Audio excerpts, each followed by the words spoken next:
Okay, here we go. Last little bit of time here, okay? Nun, die letzte Stunde von dem Battle of Armageddon. Die Schlacht von Armageddon. Okay, to start, let's read Revelation 16. Um zu beginnen, wollen wir Offenbarung 16 lesen. 12 through 16, just to kind of get the context Vers back. 12 bis 16, um den Kontext zu verstehen. Revelation 16, 12 through 16. Yeah, I read it, right. Offenbarung 16, 12 bis 16. Und der sechste Engel goss seine Schale aus auf den großen Strom Euphrat und sein Wasser vertrocknete, damit den Königen vom Anfang der Sonne der Weg bereitet würde. Und ich sah aus dem Maul des Drachen und aus dem Maul des Tieres und aus dem Maul des falschen Propheten 3 unreine Geister herauskommen gleich Fröschen. Es sind nämlich dämonische Geister, die Zeichen tun und ausgehen zu den Königen der Erde und des ganzen Erdkreises, um sie zum Kampf zu versammeln an jenem großen Tag Gottes, des Allmächtigen. Siehe, ich komme wie ein Dieb, glückselig ist, wer wacht und seine Kleider bewahrt, damit er nicht entblößt einhergeht und man seine Schande sieht. Und er versammelte sie an den Ort, der auf Hebräisch Armageddon heißt. Okay, and thank you very much. So that's the context, and then let's go back to Revelation 19. Nun, das war der Kontext und wir gehen zurück zu Offenbarung 19. And we've already just read the return of Christ through verse 16. Und wir haben bis Vers 16 uns die Wiederkunft Christi So angesehen. now you can read 17 through 21. Und nun lesen wir die Verse 17 bis 21. Und ich sah einen Engel in der Sonne stehen und er rief mit lauter Stimme und sprach zu allen Vögeln, die inmitten des Himmels fliegen, kommt und versammelt euch zu dem Mahl des großen Gottes, um das Fleisch der Könige zu verzehren und das Fleisch der Heerführer und das Fleisch der Starken und das Fleisch der Pferde und derer, die darauf sitzen und die Könige der Erde, der Freien und der Knechte, sowohl der Kleinen als auch der Großen. Und ich sah das Tier und die Könige der Erde und ihre Heere versammelt, um Krieg zu führen mit dem, der auf dem Pferd sitzt und mit seinem Heer. Und das Tier wurde ergriffen und mit diesem der falsche Prophet, der die Zeichen vor ihm tat, durch welche er die verführte, die das Mahlzeichen des Tieres annahmen und die sein Bild anbeteten. Die beiden wurden lebendig in den Feuersee geworfen, der mit Schwefel brennt. Und die übrigen wurden getötet mit dem Schwert dessen, der auf dem Pferd sitzt, das aus seinem Mund hervorgeht. Und alle Vögel sättigten sich von ihrem Fleisch. Okay, so let's look at 7 chilling truths about the Battle of Armageddon. Nun, wir wollen uns 7 kühle Wahrheiten über die Schlacht von Armageddon anschauen. So since we love prophecy, let's just look at a couple of prophecies in the Old Testament about this. Nun, schaut euch die Menge der Prophetien im Alten Testament über diese Zeitperiode an. Isaiah 34. Jesaja 34, Maybe just verse 2. Vers 2, denn der Herr ist zornig über alle Heidenvölker und ergrimmt über ihr ganzes Heer. Er hat über ihnen den Bann verhängt und sie zur Schlachtung dahingegeben. And verse 3 maybe also. Vers 3, ihre Erschlagenen sollen hingeworfen werden und der Gestank ihrer Leichname aufsteigen und die Berge werden von ihrem Blut triefen. It just seems this is a prophecy about the Armageddon because of all the nations mentioned in verse 2. Nun, der Grund, warum das eine Prophetie von Armageddon ist, weil Vers 2 davon spricht, dass Gott über alle Heidenvölker Now, zornig ist. let's go to Joel chapter. Oh, that doesn't work. That's really different than. In my English Bible, I don't have a chapter 4. Yeah, that's the different verse numbering. Oh my gosh. Yeah, in the German has the same like the French. Okay, let's have a discussion about this. This is a problem. No, just Yeah. kidding. Okay. Okay, let's just change passages since that one's no just good. tell it to me because I don't of know. the German one. No, is the because same. I've got my French reference, but I've got my American Bible, so I don't know. But this one is the same. Okay, Joel 4, 2, 9 through... Well, but I've got to comment it, and I don't know where it is. It must be 3 verse 7 or something like that. 3 verse 7? What does it start with? Huh? What is verse 2? In the valley of Josaphat. Ooh, that's good. The valley of Josaphat. Oh, yeah. Verse 12. Okay. Why don't you read that one?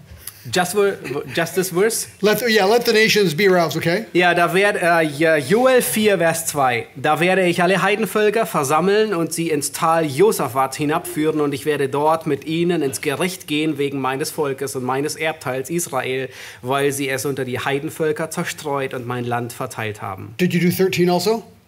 I mean, the next, did you go all the way? Did you go multitudes? No, just one. Okay. Just one. Until Go until it says, for the day of the Lord is near the valley of decision. All the way to there. Never mind. This is a prophecy about Armageddon.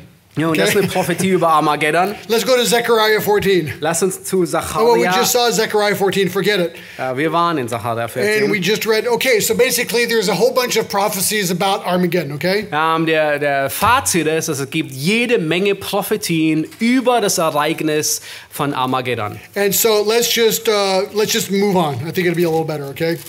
We're going to go on to the Ja, wir next gehen point. weiter. Offenbarung 19. So hold on, I'm getting back to my text. Okay, so we're back in Revelation 19. So the prophecies about the Battle of Armageddon. Number 2, the place of the Battle of Armageddon. Wir haben die Prophezeiung über die Schlacht von Armageddon gesehen. Nun schauen wir uns den Kampfplatz der Schlacht von Armageddon an.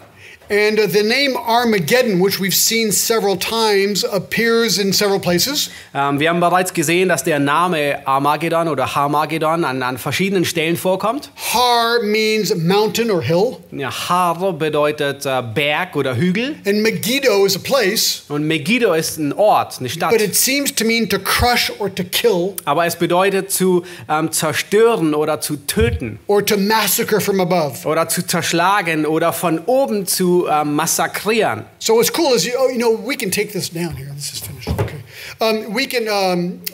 You can actually go to Megiddo today. Nun, man kann heute nach Megiddo gehen.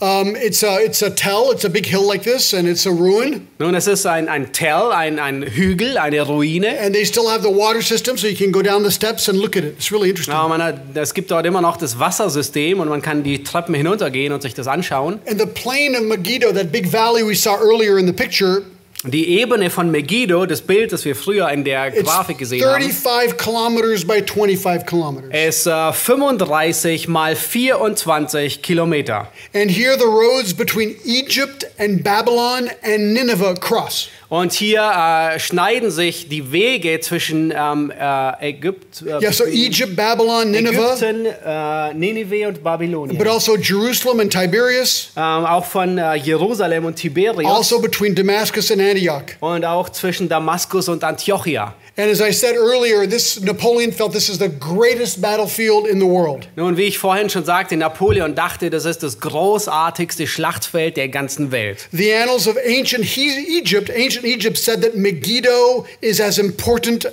as 1,000 other cities. Nun, die alten Ägypter, die sagten, Megiddo ist so wichtig wie 1000 Städte. In those days, if you controlled that valley, you controlled everything. Nun, in jenen Tagen, wenn du das Tal besetzt hast und kontrolliert hast und was rein und raus geht, dann hast du alles besetzt. And the best protective cities in the world are on a hill. Die bestbeschützten Städte, die sind auf einem Hügel. So you can see the enemies arrive. Und du kannst die Feinde sehen, wenn sie ankommen. And they have to have a water hole. Und es gibt dort, sie haben ein Wasserloch gegraben. So Megiddo was perfect. Everybody wanted Megiddo. Megiddo war perfekt. Jeder ging dahin.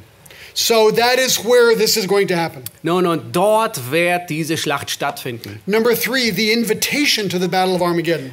Nummer 3, die Einladung zur Schlacht von Armageddon. So he says, and I saw an angel standing in the sun, and he cried out with a loud voice, saying, all the birds which fly in mid-heaven, come, assemble for the great supper of God. Und er sagt, ich sah einen Engel in der Sonne stehen und er rief mit lauter Stimme und sprach zu allen Vögeln des Himmels, fliegt und versammelt euch zu dem Mahl des großen Gottes. Now, verse 18 is kind of gross. Nun, Vers 18 ist sehr grotesk. So he's saying, birds come so that you may eat the flesh of kings and the flesh of commanders and the flesh of mighty men and the flesh of horses and those who sit on them and the flesh of all men, both free men and slaves and small and great. Nun, Vers 18 ist sehr grotesk, weil es heißt darin, der Engel sagt, kommt her und sättigt euch zu den Vögeln an dem Fleisch der Könige, dem Fleisch der Heerführer, der Starken, der Pferde, an dem Fleisch aller, frei, ob Knecht oder klein und groß. What's kind of neat about this is that the angel declares the victory here. Was sehr interessant ist, dass der Engel hier bereits den Sieg verkündigt. I mean, the battle hasn't happened yet. Die Schlacht, die hat noch gar nicht stattgefunden. But I mean, the angels know what's going on. Aber der Engel weiß, was geschehen wird. So we know the end of the story already. Und wir wissen jetzt schon bereits das Ende der Geschichte. Ezekiel 39 gives us an interesting little detail here. Hesekiel 39 gibt uns ein sehr interessantes Detail hier. It's Ezekiel, in my Bible, 39:17 through 20. Hesekiel 39, Yeah, this is right. Vers Ezekiel 39, verses 17 through 20, about the birds. 39, Vers 17 bis 20 über die Vögel. This will give you an idea of how many people are going to die. Nun, das gibt uns einen Einblick darüber, wie viele Menschen sterben werden. So go ahead and read 17 through 20. Hesekiel 39, 17 bis 20. Du aber, Menschensohn, so spricht Gott der Herr. Sprecht zu den Vögeln aller Gattung und zu allen wilden Tieren des Feldes, versammelt euch und kommt, sammelt euch von allen Seiten zu meinem Schlachtopfer, das ich euch geschlachtet habe. Es ist ein großes Schlachtopfer auf den Bergen Israels. Esst Fleisch und trinkt Blut. Das Fleisch von Heiden sollt ihr essen und das Blut der Fürsten der Erde trinken. Widder, Lämmer, Böcke und Stiere, die alle in Baschan gemästet worden sind. Esst das Fett, bis ihr satt werdet und trinkt das Blut, bis ihr trunken werdet von meinen Schlachtopfern, die ich euch geschlachtet habe. Sättigt euch an meinem Tisch von Pferden und Reitern, von Helden und allen Kriegsleuten, spricht Gott der Herr. Now, this really does seem like it's a description of the Battle of Armageddon here. You have to read the whole chapter to get it. Nun, man muss das ganze Kapitel lesen, aber selbst diese Verse deuten an, dass es sich um die Schlacht von Armageddon handelt. There will be so many dead. Look at verse 12 of Ezekiel also. Es gibt so viele Tote, schaut euch Vers 12 an. Da heißt es, das Haus Israel wird in ihnen 7 Monate lang zu begraben haben, um das Land zu reinigen. So it's going to take 7 months just to bury the dead. Nun, es dauert 7 Monate, um die Toten zu begraben.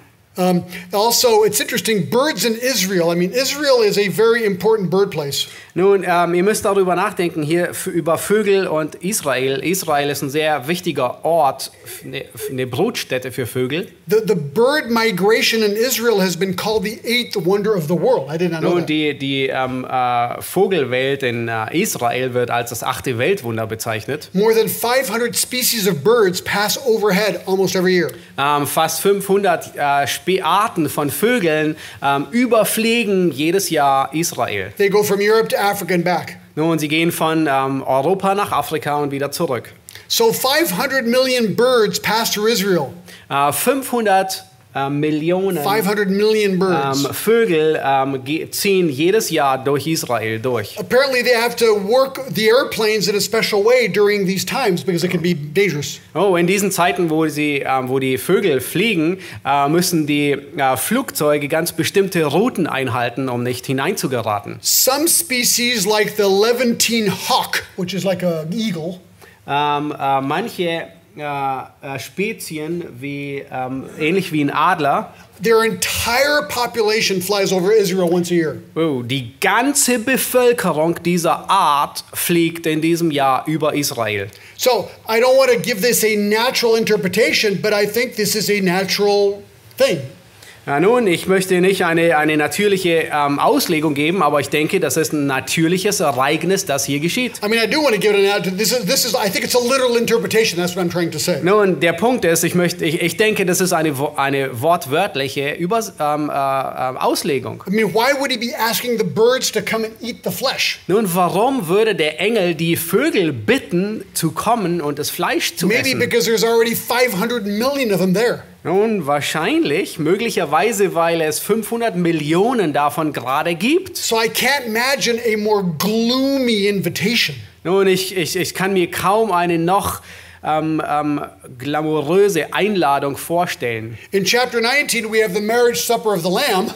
In Kapitel 19 haben wir gesehen, wir haben das Mahl, das Hochzeitsmahl des Lammes. And in chapter 19, we have the gloomy, gross feast of the birds. Und hier in Kapitel 19 haben wir das Mahl dieser Vögel, für die Vögel. And so they're invited to come and eat the flesh of who?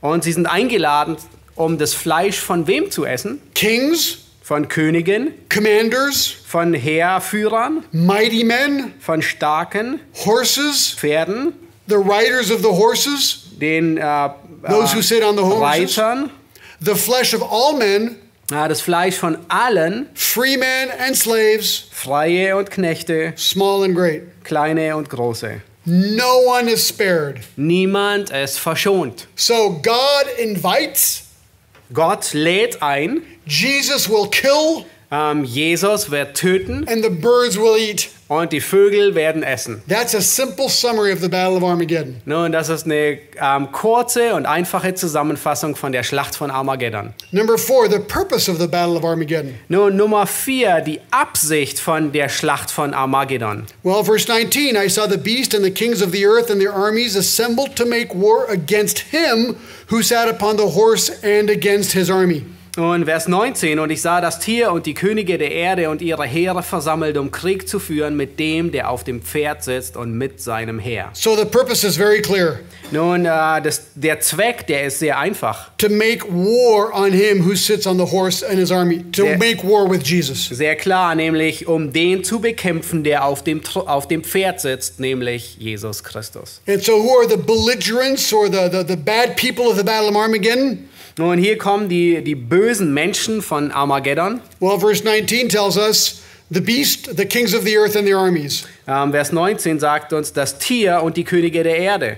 The beast is the Antichrist, we've already seen that. Das Tier ist der Antichrist, das haben wir bereits gesehen. The kings are the 10 kings mentioned in Revelation 17. Die Könige sind die 10 Könige, die in Offenbarung 17 erwähnt werden.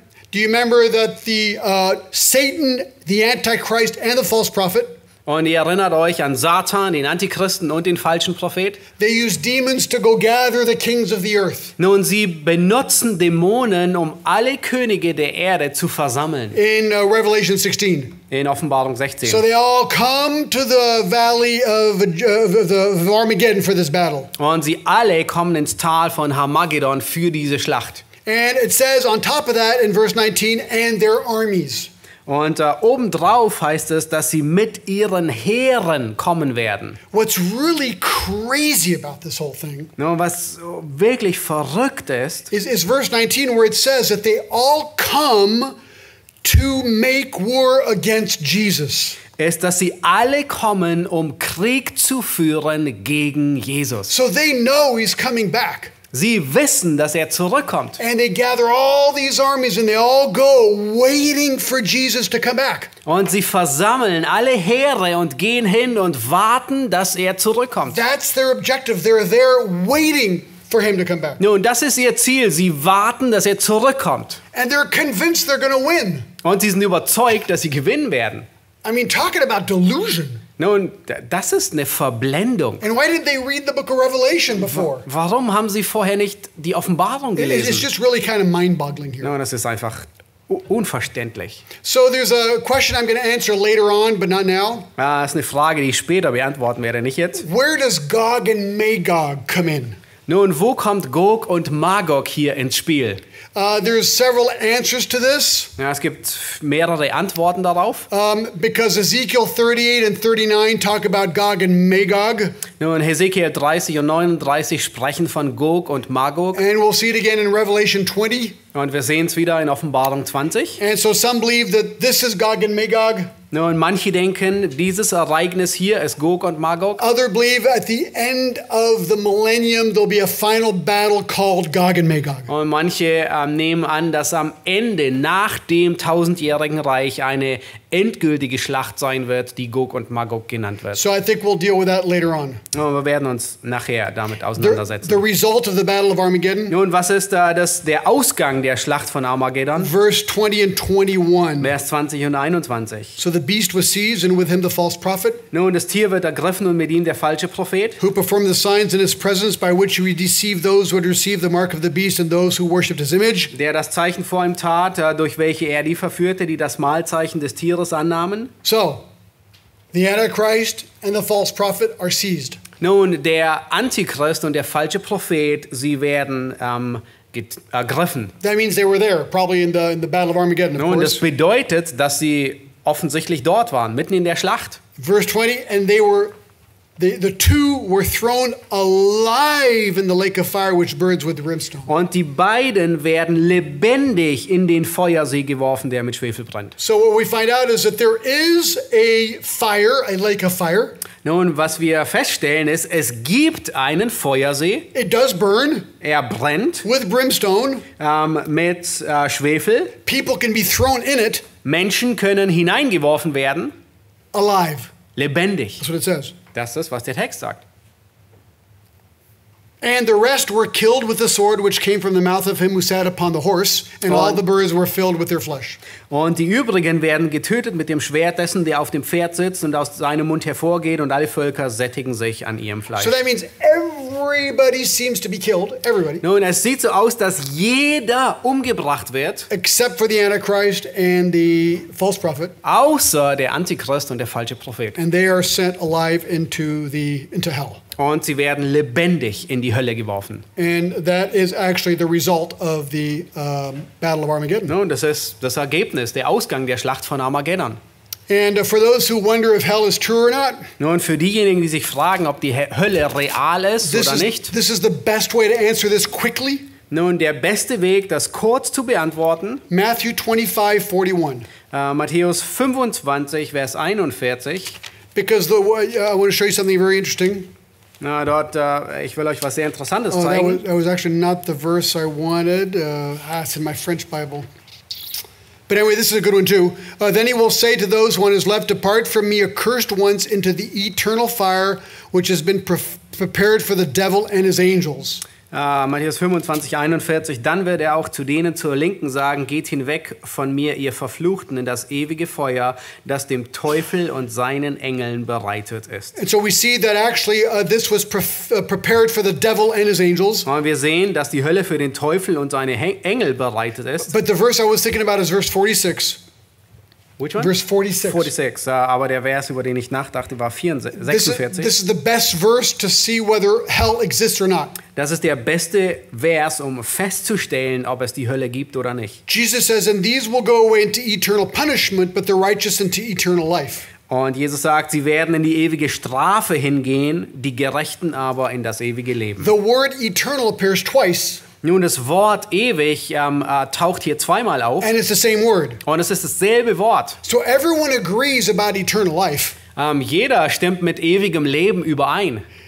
But it says exactly the same thing about eternal punishment. Aber es sagt genau dasselbe über die ewige Bestrafung aus. So you can't take half the verse and reject the other half of the Nun, man verse. kann nicht den halben Vers annehmen und die zweite Hälfte verwerfen. You take it all or you leave it all. Nun, du nimmst alles davon oder du lässt alles But you bleiben. can't leave it all because it's the word of God. Nun, du kannst es aber nicht bleiben lassen, weil es ist das Wort Gottes.